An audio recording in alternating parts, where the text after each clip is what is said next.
નમસ્કાર, હું છું પ્રિયા અને તમે જોઈ રહ્યા છો જનતા કી જાણકારી ન્યૂઝ।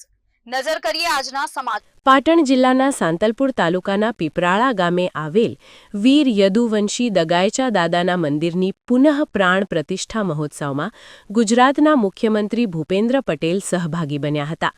પીપરાળા ગામે વીર યદુવંશી દગાયચા દાદાના મંદિરની પુનઃ પ્રાણ પ્રતિષ્ઠા મહોત્સવ ધાર્મિક માહોલમાં યોજાયો હતો। આ પ્રસંગે મુખ્યમંત્રી ભૂપેન્દ્ર પટેલે મંદિર ખાતે પૂજા અર્ચના કરી કાર્યક્રમને સંબોધન કર્યું હતું। મુખ્યમંત્રીએ જણાવ્યું હતું કે ધાર્મિક ઉત્સવો સમાજમાં એકતા, સંસ્કાર અને આધ્યાત્મિક શક્તિનો સંચાર કરે છે।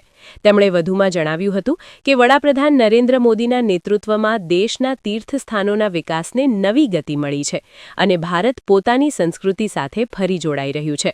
કાર્યક્રમ દરમિયાન મુખ્યમંત્રીએ વીર યદુવંશી દગાયચા દાદાના શૌર્ય અને જીવનગાથા દર્શાવતી દસ્તાવેજી ફિલ્મ પણ નિહાળી હતી।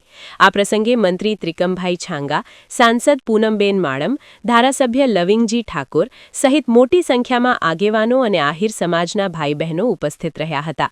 રિપોર્ટ અનિલ રામાનુજ, રાધનપુર।